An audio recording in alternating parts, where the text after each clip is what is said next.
Hey everybody, welcome back to the Plays and Fades YouTube channel. I'm your host, Gordo Gambles. Welcome back to the full card breakdown. This time for UFC 320, we have 14 fights, all headlined by the rematch of Magomedov, Ankalaev, and Alex Pereira. I think it's a pretty fun slate from a DraftKings perspective, from a betting perspective. I'm excited to talk about it. Quickly before we start, remember, this is just the free stuff here. We're doing this for fun. If you want more premium content, check out Established to Run for some premium DraftKings content, and CoolBet, where you use code Gordo for 100% deposit match up to $200. Should be in the comment section down below. With that being said, though, 14 fights to talk about. Let's not waste any more time. Let's talk some fights. Funny enough, I'll actually be in Vegas this weekend. Not for the fights. I'll just be there for a different event. So if you're there, let me know. Should be a fun card. Looking forward to it. Kind of wish I was able to see a bit of it, but should be a good one. Let's get it started. Veronica Hardy, 9-5-1 versus the 8-4 Brogan Walker. Interesting matchup. And even before I talk about this one at all, the big red flag in this one is the odds here. We have minus 825 currently on someone like Veronica Hardy. It's a wide price to see for someone like Hardy who is, a solid minute winner, but someone who doesn't really go out there and blow your socks off. She can go out there and, strike from distance, use lateral movement, and she's someone who has made improvements. She was 1-4 at one point. She got married to Dan Hardy and has since made a ton of improvements. Still young, she's able to go out there and utilize her lateral movement, scramble in the mat there as well, and have good footwork to land the shots and get out. She's able to go ahead and win minutes because of that. And I think that's really what's going to carry her here with the speed over someone like Brogan Walker. Whereas Hardy was 1-4, Walker's currently 1-4. She's on a little bit of a skid. Sure, she's fought solid competition regionally, like Erin Blanchfield. She beat Miranda Maverick, but she is someone who is 37 years old, who isn't going to be making the same improvements as Hardy is right now here, and someone who just struggles a bit metric-wise, right? We look here, she's only landing shots at 30%, again, skewed recently. The defending takedowns 11%. She seemed to be decently well-rounded, but she's overextended on her strikes. She's not really going out there and having the most impact on them. And she's more so relying on her minute winning. And I just don't know if she can win the minutes here against someone like Veronica Hardy, who's going to have the better footwork, going to make the better improvements as the fight goes on, and probably a fighter in Hardy who's going to be able to dictate where this fight takes place, whether she wants to make some takedowns, whether she wants to get on the feet. Either way, I would favor Hardy based off of physicality on the mat, and I would favor Hardy based off her striking moment-winning opportunities with her in-and-out shots on the feet. I have to pick Hardy, although the line is pretty wide. The real question, though, is DraftKings. Hardy here is $9,600. We'll talk about Gautier here in a second, but really, really expensive for someone who's, got 96, 92-point wins, but most recently, 51 and 59-point wins. If this is going to this scorecard, which it is expected to, that's not a salary you want at this high-end echelon of the price range. So she's nothing but a pure contrarian play. I'd much rather a Basharat or Gautier. There's no two ways about it. Nothing but a contrarian play, really hard to get to her up top, and I just don't see the value in it. Flip side, with someone like Walker, cheapest fighter on the slate, for now, at least before we get that short notice replacement added in there, but someone who I do think herself, I just don't see her winning too often. I'd kind of rather take the spot on stacking Corey Sandhagen, like we'll talk, or other darts down low. It's just not a fight I want from DraftKings. And then we have the 12-5 Ramiz Brahimaj versus the 13-2 Austin Vanderford, Mr. Van Zant, as you would call it there as well, before his second fight here in the UFC.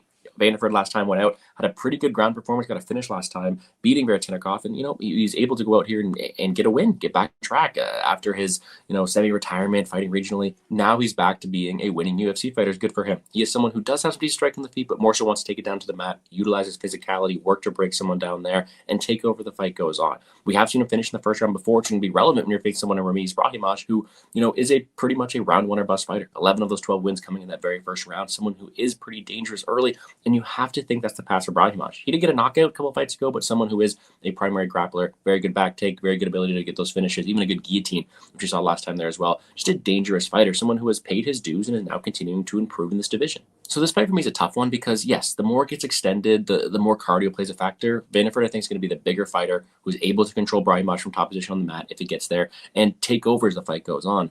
But early on, I do not know if I want to be laying chalk on someone like Vanderford, who's minus 300, and someone who's been finished early against someone who is a dangerous finisher like someone like Brahimaj here. So at these price tags, I'm kind of leaning towards maybe a dog shot on Brahimaj. We look at him in the past, he's a round one guy. Can we get any value in the round one props? That's kind of what his money line is right here at plus 350. So they're kind of insinuating that it's him early or bust. And I kind of do agree with that. Because of that, though, he becomes an extremely valuable play on DraftKings. He is 7K flat, and he is someone who has put up very good scores in his wins. 105, 112, 98, 105, because they're all coming in round one. They're all coming by early finish, and it's something you do have to go out there and respect. So gun to my head, who do I pick? It's probably Vanderford. He's able to control when the fight goes on, utilize physicality. But from a value perspective, from a DraftKings perspective, I much prefer the Brahimaj side, who has early finish upside against a guy who has been finished early himself in the past before. Flip side of things, Vanderford did score 121 last time. I think there is some viability to him at this price range, but I'd kind of rather take the shots on other guys around him. To me, he's a contrarian play, especially since I'm expecting him to have later success, if anything, and Brahimaj does seem to have his wits about him on the ground. This could lead to be a spot where I prefer of course, Marab, but a Edmund, a Farid, other people around him. So he's someone who I'm willing to play, someone who I kind of want to play the dog side as well when it comes to taking a shot in tournaments. Then we have the 11-4 Punahele Soriano versus the 13-6 Nikolai Veretennikov. I love me some Punahele Soriano, been betting on him a bunch in the past. I'm happy to see him come off on this win streak. Cutting down to 170, still able to carry that power here as well. But someone who is a fun fighter to watch, someone who does have a pretty diverse background when it comes to not only the wrestling, but also the striking there as well. Historically, we know he wants to go out there and take your head off. A ton of power in his hands, able to land pretty high volume recently as well with the 5 strikes landed per minute, but someone who is very dangerous with solid power. Recently, though, he's been able to mix in takedowns. 1.47 takedowns now landed per 15 minutes. We know he has that background, and I do think that physicality could come into play in this matchup.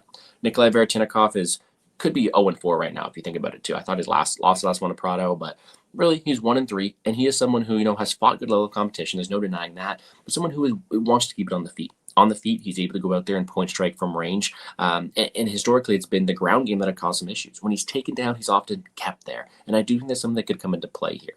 So I am going to go ahead and pick Soriano. I think he not only has the better moment-winning opportunities on the feet, but has a grappling path to victory. We can go ahead and take down Veretennikov and keep him there and be the more physical athlete from top position. What I will say, though, is as much as I love Puna, he's not a guy I'll be parlaying. He's not a guy who'll be playing at this chalk price tag because Veretennikov is very good at sticking and moving on the feet and having good striking optics. And I do think that's something he could do against Soriano, who historically has been a bit lower volume and has kind of fallen off as the fight goes on. I think his cardio has improved, but he still has slowed down. So there's definitely a world where Veretennikov keeps this upright and outboxes him to a close decision. That's a path, but more times than not, I do think Soriano has not only the ground game, but the moment winning on the feet there as well. So taking Soriano, do outline a path there for Veretennikov, but I do think Soriano gets it done. Betting wise, like I said, minus 320, I picked him to win. I agree with that too, but getting a little bit wide, if anything. I think if you want to play Veretennikov by decision, plus 700, plus 600, that's his path. There's some value to it if you're backing the dog here, because I do think he could win an extended striking affair, but let's see how this plays on DraftKings. Punahele Soriano is someone who's sitting at 8.8K. Historically, he's had some very good scores. I mean, 170, you don't see that. And 170 and 130 are things you can look really, really good. But he also has gone out there and scored, 87, 76. When he's winning, he's typically having early success or grappling success, helping him score very, very well. And I do think in this matchup, he has that wrestling success that, he's used in the past, where he got 5 takedowns against Bays, got 1 against Oscar Piota, 3 against Jimmy Pickett. I think he can utilize that one here, which makes him a viable play. I do think there's a ton of boom or bust risk. I think if he doesn't get the takedown score, if the fight gets extended, he could score 70 points in a win, and that wouldn't be optimal. But he does have that ceiling, so at 8.8K, he does fit into those mid-range builds. I do think he wins, and he does have a favorable inside the distance line at minus 115. So these are all things that go in his favor. I do like that, a solid mid-range play. Veretennikov, I outlined a path for him. It's late striking success, which scored 78 last time, and that came with 2 takedowns. I don't think it's a spot where I'm going to play him too much. I think he does have a path when it comes to a decision line, but more times than not, it's Punahele or pass. And then with the 20-2 Patchy Mix versus the 16-3-2 Jacob Wiklacz, I do think this is another fun one. Patchy Mix finally getting the chance to, find his footing inside the UFC. Dropped the ball against Mario Bautista. The bright lights were too much. Maybe that's what it was. But he still is somebody who is very, very talented. We know he has that ground game. He's one of the best back takes, solid jiu-jitsu game on the mat there as well, and is able to translate through positions very well, flow from top position. We know that ground game is elite. There's no 2 ways about it. Even on the feet, I do think he has some solid volume. He had a little bit of a striking war last time, even though it was kind of a disappointing performance. But we know he can strike. We know he can box. We know he has solid step knees to the middle there as well. We know this is a well-rounded fighter, but historically, he does need to get this to the mat. This one, though, I don't know, because watching Wiklacz, he's someone who is also a grappler. He also wants to get this fight down to the mat. And I think although he is able to, have a very good ground game and beat lower-level guys and dominate them on the mat, he doesn't have that same well-roundedness to him. I think even on the mat, he'll be smaller and slower to position than Patchy Mix. We're probably giving Patchy Mix the fight he wants, but also someone who I don't really like his striking optics. fought at a level of competition, someone who I don't really like the way he looks on the feet. And I really do think Patchy Mix can not only beat him on the feet, but just be quicker to the position on the mat there as well. I think it's a get-right spot for Patchy Mix. Another Wiklacz who's probably get some wins in the UFC, that's for sure. I don't know if it comes here. I'm taking Patchy Mix. I think he has another spot here for him to get right, and I think he can do it, whether it be a striking or the grappling. I think he has multiple ways to do it. Give me Patchy Mix. Betting-wise, I don't really know, but this is where it matters to me. I'm not even going to look at the previous scores because these are two newer fighters, but we just talked about a potential grappling based fight. Because of that, I think it's kind of sub or bust for Mix. If he goes able to go out there and get the submission, he could score very well. But if he fights to a similar game plan last time, looks to box, looks to outpoint someone like Wiklacz, which is a genuine possibility, he's not going to go out there and outscore the people around him. I do think there's a grappling path to victory, and he is a contrarian play, similar to Vanderford because of that. But someone who I do think there are ways he busts as well. You need that early grappling success for him to live off his salary, and I do think it happens, so I do think there's some viability to him, but definitely a risky play. Wiklacz, don't think he wins, so not getting to him too much. I'd rather take the shot on a Brahimaj, which you mentioned earlier there as well. So give me Patchy Mix, fun fight. I do think he gets back to his winning ways. Then we have the 11-4 Macy Chiasson versus the 16-8 Yana Santos. Santos, back-to-back wins, good for her. She's been able to mitigate damage and fight from the outside and do pretty well. There's no other way to put it. She's been getting wins, which is very good for her coming off of that birth and coming back to this division. Macy Chiasson is someone who I do think would be a tall task for her, no pun intended, because she is a very big fighter, 5 inches taller here, but someone who does push the envelope. She does go out there, look to land big shots, land big damaging output, and bring a pace in a fight to an opponent, which Yana Santos historically has not wanted to. She has wanted to slow fights down, utilize the clinch, utilize her boxing from the outside, where she's able to have success. It's just, I don't know if she has the physicality to control Chiasson, and I don't know if she has the range to keep up with the long limbs of Chiasson, who is going to look to, put leather to the face of Santos. We've also seen Santos defend takedowns at a 50%, and Chiasson averaged 2.08 per 15 minutes. I think there's a grappling path to victory. I think there's an output and a pace path to victory, and I just don't know if Santos can really mitigate damage like she has in the past. I think Chiasson gets back on track here. And although I'm not the craziest about this fight, I do think she wins. Betting-wise, minus 200, I kind of agree with that. A fight that is expected to go the distance. DraftKings-wise, there's some viability. 8.6K, it kind of fits in those mid-range builds. And actually, Chiasson scored pretty good. It's pretty funny to look at. 101, 111, 106. Those are some very good wins, especially because they're coming in round 1, round 2, and decision, which are good ways to look at it. She has volume. She has takedown upside. And I do think in this matchup, she could go out there and play into some viability in this mid-range builds. But the issue with Santos is she's not always allowing the most points. Sure, round 1 knockouts allowing them, but in a decision, 95, 73 against Rosa, who's known for her volume upside. So sure, if she gets a finish, if Chiasson goes out there gets a finish, she is viable. But aside from that, there is some limitations to her upside. Another one of those spots where I'm interested in mix her in those mid-range, but I'd rather play people around her. Close fight, fun fight. If you're playing mid-range, does fit in, but I am picking Chiasson to win. And then one of my favorite fights, the 13-2 Daniel Santos, 9-0 Yu Sang Yu, the Korean Zombie Jr. What is he going to call himself? Zombie Jr. And a guy who really impressed last time. 28-second knockout. You can't do any better. Against Jekasirgi, something. But someone who did look very good and someone who does have, some hype behind him in this moment. He takes on Daniel Santos, who, has had a rockier road inside the UFC with his weight misses and everything else like that, but has rattled off some wins, 3 wins in a row recently. Someone who is built off of pace and action. He's a fighter who wants to fight at a high pace, who wants to be in your face, landing a bunch of shots, mixing in takedowns, just fighting at an output people aren't able to handle.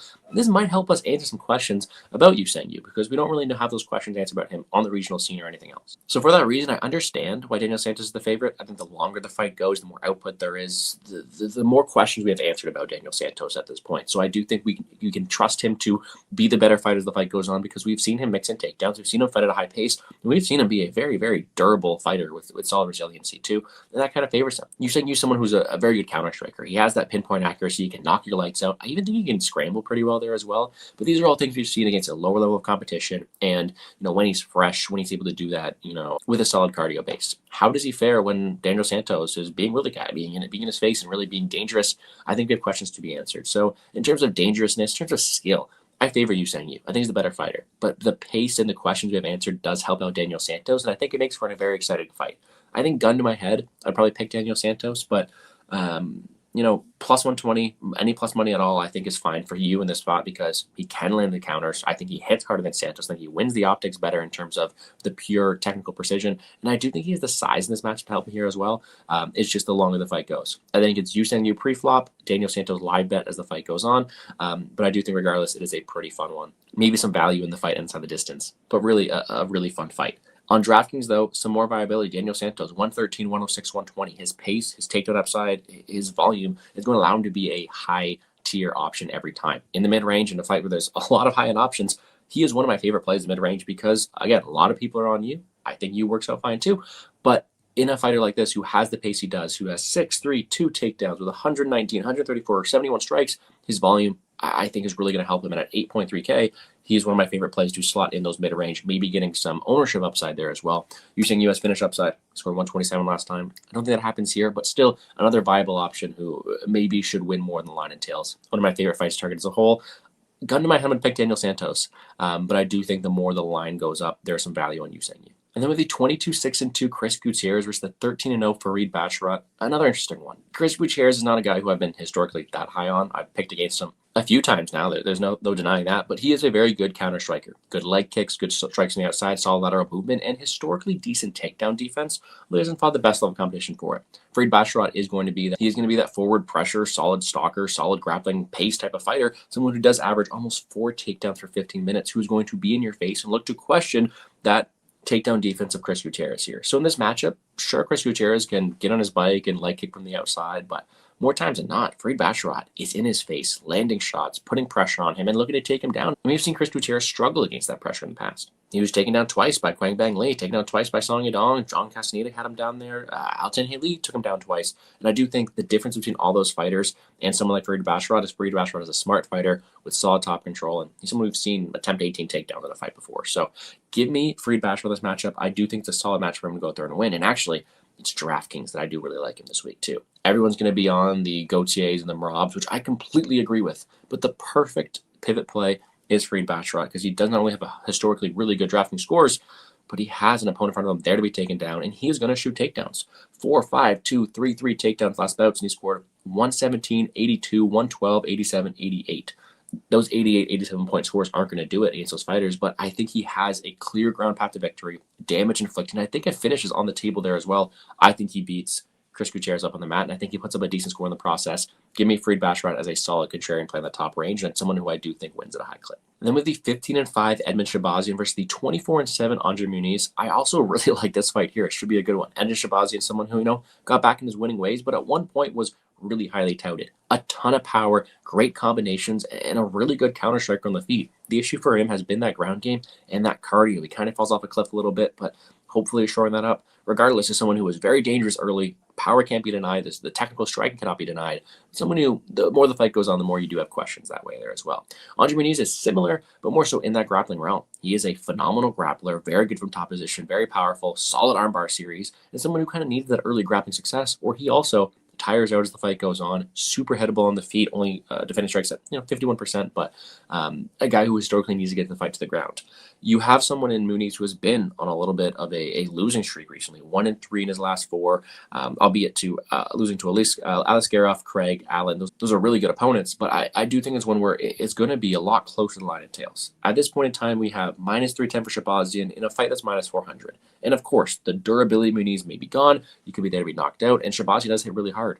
But let's not forget, Muniz averages over 4 takedowns, 15 minutes. He is going to shoot in on takedowns. Emmett Shahbazyan only defends him at a 66% clip. We've also seen him dominate on the mat, taking down. Andre Muniz has not only suffocating top control, but also a really good ground game. So if you ask me the most likely outcome, it's probably Emmett Shahbazyan finds an early knockout. But can we trust his cardio? Can we trust his ground game? Especially not at the way these odds are at -310. That I actually do think there's some viability in Andre Muniz. I do think Muniz is a very, very live dog this week. Because of that, one of my favorite fights on DraftKings. Shahbazyan in this mid-range at 9.1. Well, and this week is mid-range. He has put up very good scores in the past, and he does have early finish equity. 103 against Budka, 118 against Dobson, 95 against Lungiambula, and then he had his early terrorizing run where he's able to put all these big scores. He has some viability. He has first-round finish upside against someone Muniz who has allowed big scores in the past. 117 to Park, 121 to Askarov, 105 to Craig. The upside is there. But we've seen him land 11 takedowns in a fight. We've seen him go out there, have 3, get these armbar series like crazy.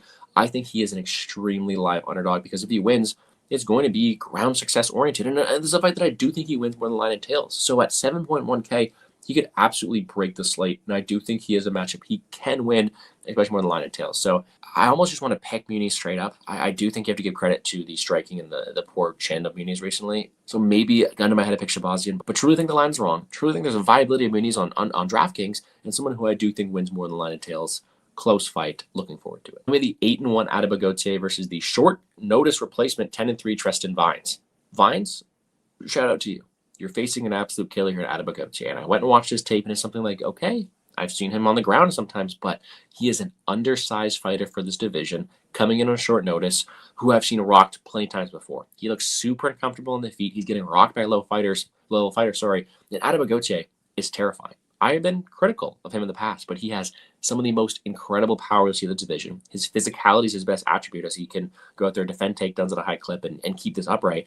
But he's going to go out there and take your head off. And with the striking defense, the undersizedness of Vines, the short on his nature, the fact that I've seen him drop and rock before, it is not a good look for Tristan Vines. And I do think Gautier is going to be like a minus 2,000 favorite in this fight. Like I would not be surprised if he was. He has the power for it. He should win. No hot take there. He's a young, improving physical beast, and I do think Gautier wins. No line out yet, but it should be one-way traffic. DraftKings, 9.8K. He has scored really good. 108, 111, 111. He has an opponent in front of him who's his worst opponent yet, who is there to be knocked out. He's been knocked out in many of his losses before, and he's been rocked a bunch. Like, the ceiling is there. He can win. If you can afford him at 9.8K, he's fantastic, and you should. It's just, who are you going to play? Those are going to have to be the builds where you have to take a shot, where you're maybe stacking the co-main with Sandhagen and Marab, where you're taking a shot on Brahimaj and Muniz that we've talked about already. You need to sacrifice some salary. So if you can afford him, great, get him. He's going to score fantastic. I have almost no doubt about it. It's just, don't sacrifice key parts of your lineup. Go out there and do that. There are ways he's just phased out due to salary on the optimal lineup. But if you can afford him, get him. He's fantastic. Gautier should win. And at least he's on the card, but truly a squash matchup. And then on to the main card, the 28-6-1 Abus Magomedov versus the 14-3 B. Joe Pyfer. I love me some Joe Pyfer. I always have. Joe Pyfer is someone who I do like, I do respect. He's pretty well-rounded. Not people give him credit for that. But what he is a physical power striker on the feet, but also who has got a power wrestling base as well. His cardio may be in question. His hitability also there in question as well, but he is a power threat who is very dangerous on all facets and someone who can really take over as the fight goes on based on that physicality. Abus Magomedov is someone who I do think is good too. He has had a decent resurgence, solid wins there in the past. I do think his grappling game is a bit underrated. Someone who also has a lot of power on the feet, but his cardio's a lot worse than Pyfer's. Someone who we have seen physically dominated in some spots here as well. And although Magomedov may have a path, I think this wide would be line. I think this wide. I think this line may be wide. I think Magomedov could have a path, whether it be landing the big shots in the feet, using lateral movement and landing more volume than Pyfer. I think he's going to be outmatched when it comes to the power and the moment winning, when it comes to the cardio as the fight goes on, and when it comes to dictating where this fight takes place. I really do think Pyfer can determine if he wants this fight in the mat or not. He needs someone in Magomedov, who says he has 100% takedown defense, but who I've seen struggle when put on his back. So I'm going to pick Joe Pyfer here. I think it's a closer fight than the line entails. We do have ourselves a pretty hefty favorite here in Pyfer at minus 250. But I do think more times than not, he's able to win based on his size, physicality, and the fact that he can really dictate where this fight takes place. Even on the feet, I favor the looks of Pyfer, especially as the fight goes on. Magomedov tends to drop his hands. We've seen him tire out before. Give me Joe Pyfer to be Joe Pyfer. DraftKings-wise, though, I have my concerns. 8.7K, he fits in those mid-range builds, and there's no denying he's put up good scores, 103, 97, 106, 105. But he doesn't always go out there and push the finish too often. And in this matchup, it may come later due to the cardio concerns of Magomedov. So if he doesn't get that first round finish, he's not going to be the optimal lineup. I prefer taking the shots on other fighters around him. He's more of a contrarian play for me in the mid-range. Magomedov has some viability, but I just don't think he wins too often. So sure, he could go out there and point strike his way to decision, but I don't know if he's finishing Pyfer too often, and therefore becomes a play I don't like too much, to be honest. I prefer taking the shot on Rountree or Muniz or Brahimaj that we talked about in tournament, but some viability to him as another contrarian play down low. However, give me Pyfer, and let's move on to the next. Then the 19-5 Josh Emmett versus the 17-5-1 Youssef Zalal. Now, I had been critical of Zalal. I made some bad bets against him. I picked my boy Billy Q. But I do think Youssef Zalal has made improvements. His ground game is truly there. He has been looking very good as of late. It's another matchup that I think he should have some success in. He's going to be the bigger fighter here in terms of height and reach. I think he's going to have a clear ground advantage to stall and win minutes, even on the feet. And he's got solid lateral moments to win optics. He just has to avoid that big power shot of Josh Emmett. Josh Emmett defending takedowns at 46%. We have seen him taking down control on the mat before. And I do think Youssef Zalal is going to utilize that grappling, that size, that back control to win minutes. We saw him last time. He banked 2 rounds, coasted the last one. He could very well do that here. I do think he has a path to victory, the size, the momentum in the spot to win. And it's probably his fight to lose. I'm going to be picking Youssef Zalal on the spot, although I do think Emmett's someone who I do like to see. Hopefully he's improving the minute-winning aspects of his game because we do know he has that moment winning and the power. Betting wise, minus 470, no. Like, I will not be getting to that. Yusuf Zalal, I still want to see how he does against a higher echelon division. I still want to see, can he absorb the big shots of Emmett, who does hit really hard? Not a parlayable spot. And then even on DraftKings, he scored 101 against Aaron's, 99 against Billy Q, but a guy who has broken that 100-point mark once, and against a guy and Josh Emmett who isn't allowing the most points in a 5-rounder, 25 minutes, only allowed 70. Sure, Ilya Topuria, but in these 3-rounders, the ones that he's losing, but in these other losses, he's 90-point loss to Jeremy Stevens. He's not giving up the most DraftKings points. So I'd much rather play the people around him. Take a shot on Farid Basharat, play Merab, even Shahbazyan and Vanderford mix. To me, Zalal's a guy who sure has a path, but I don't think he's going to push the envelope too much in the finish. He's plus 280 to win by finish, whereas I can get, Emmett at minus 200 or Soriano at minus 115. Not fitting into my builds too well. Picking Zalal to win, but not my favorite DraftKings fight. And then we have the 31-5-1 Yuri Prochazka versus the 15-6 Khalil Rountree Jr. This fight's amazing. I'm looking forward to this one. We have the real samurai here in Jiri. Does he able to go out there and add another, not even a stone to his belt, not a champion, but another just big win on his resume? Because Jiri Prochazka is a fan favorite. He's fun to watch. He's aggressive. He'll look to break people down. He's been improving. Head movement last time, solid counter strikes. That was fun. And that was a good win. And I really do think it's going to be a solid test for him against someone in Rountree who is also very tough, but a much different style. Clearly, Rountree wants to kick from the outside. He wants to, enter the pocket, lead the pocket. He doesn't really like being pressured too much. I think it's going to allow for some fun exchanges. My favorite part about this one is the narrative behind it, right? Yuri Prochazka has a 43% striking defense. He eats punches with his face, and if he's not able to handle the power like Alex Pereira, he gets knocked out. How is Khalil Rountree Jr.'s power? We are going to find out. And to me, this fight's pretty simple. Early on, Rountree's going to have some successful moments. I think he's going to be able to counter hard, look to damage Yuri, and potentially knock him out. But the longer the fight goes, the more it favors the pressure, the output. And someone like Yuri who has broken people before. He's broken fighters just like Rountree, who I do think are going to have to deal with the pace, the pressure, and the output that Yuri brings. So super, super one fight. I do think it's going to be Rountree early, Prochazka late. And I do think, there's some viability to backing both sides. I do think Khalil Rountree Jr., the more this line climbs at plus 65 or even plus 185 at some books here, I do think some viability, let alone on the KO prop, which is similar, plus 360. I do think some viability to that. I think that's his path, but I think if it came down for me to pick a winner, I'd have to trust the pace and output of Yuri as long as he's able to stay safe. So it's a close fight. I almost want to go ahead and pick Rountree there as well, but it should be fun. On DraftKings, another fight that's, closer aligned compared to the rest here. Another one that has some value to it on DraftKings. 8.5K every time Yuri steps in the octagon, his opponent or himself is doing well. 105, 107, 104, 98.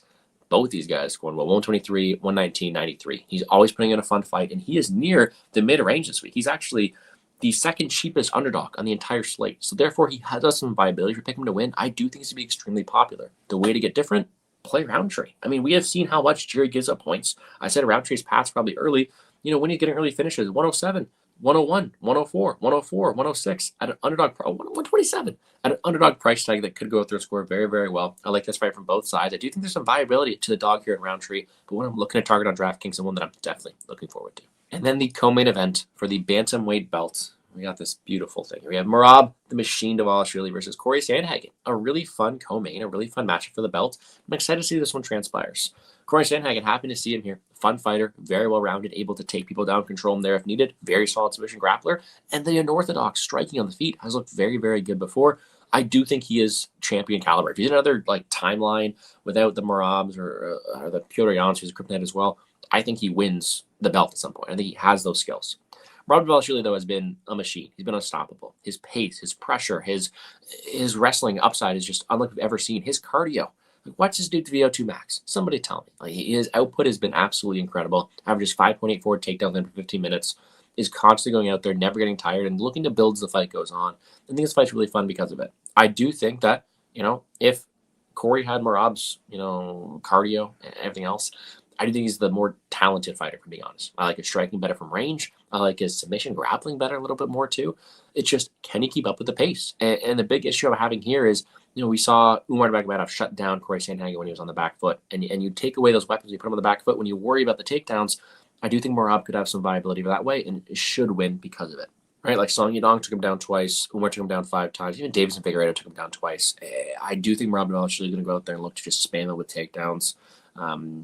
This fight's an unforgettable one. He attempted 49 takedowns. Oh, my God. So the output, the pace is something that's definitely going to be new for someone like Sandhagen. I do think Merab's going to look to bring it to him in this matchup. So I have to pick Merab, but I do think there's some viability in the dog the wider the price gets, because of course Sandhagen can compete in the grappling exchanges. Is probably the better technical striker. It's just the pressure and output that Merab are really going to stifle him here. Like I said, plus 300, there could be some viability to it. We've also seen Merab choked out. I mean, he's not going to tap, but we've seen him controversially choked out. So if Sandhagen's going to go out there and maybe find a submission, well, plus 2,200, that could be fun to go out there and sweat. So more times than not, though, I'm picking Merab and looking to play him on DraftKings, because that's really the way I'm looking to do it. On DraftKings, he's one of the best DraftKings, if not the best DraftKings scorer, him and Holloway, of all time. All right, 120, 120, 137, 167, 164, 148. Like, these scores are astronomical. He is averaging 120 DraftKings points across everything. But that's good. That was one fight. Regardless, Merab is a phenomenal DraftKings scorer in the greatest all time. You want to target him, especially this matchup where he's going to go out there and spam takedowns. In a 5-rounder, he has never scored below 120, which is just crazy. So he's going to be the most popular fighter on the slate. I do like to play him. I will be playing him at a very high clip. The question for me is just, are you stacking it? Are you playing Sandhagen? If you're sweating that submission line, sure, you can play Sandhagen on his own, but there's some viability to playing Sandhagen one-on-one, right? He let 56 points to Umar Magomedov. If not an underdog's win, that's a viability. He allowed 41 to Petr Yan, 40 to Stamen, right? I do think there's a spot where stacking it could be viable this week, and maybe that could be a fun way to looking at it. But more times than not, you're looking to play Merab, punting down low with Muniz, Brahimaj. If they don't hit, that's when Sandhagen comes into play. He himself has some very solid scores. In his loss to Umar, 31, 109, 297. Like, there's some stackable scores, and with the pace of Merab, it could end up being very good. So I like this fight. I'm picking Merab. Some viability underdog, but more so in stacking formats.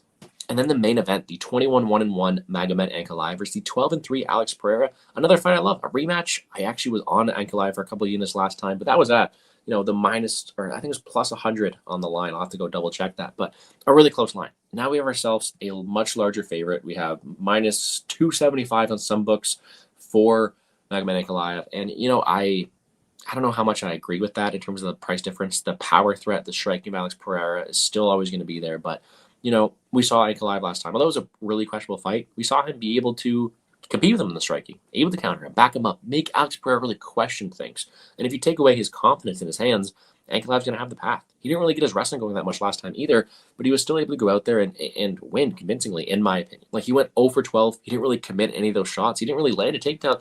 I do think that was a spot where we had a pure striking battle, and Ankalaev won, and now you have, the opportunity for Ankalaev to put Pereira on his back. How does he look? I still think that path is there. So, gun to my head, I'm still going to pick Ankalaev, but the way the price tag goes, it's really hard for me to trust him at this line because it is a much bigger step up than last time. So this time I do think Ankalaev gets a little bit of wrestling going. I think it helps him solidify that, makes it convincing, and ends that look there too. But Pereira's always live to land the big shots. Ankalaev has choked before, no pun intended, to someone like Paul Craig. So maybe there's some spots I think Pereira, if he gets his confidence back, could look good. But last time he was on the back foot, was not a good look for him. And although he defended all the takedowns, didn't really separate himself in the feet like he was supposed to. So I have to pick Ankalaev, although a closer fight than line entails.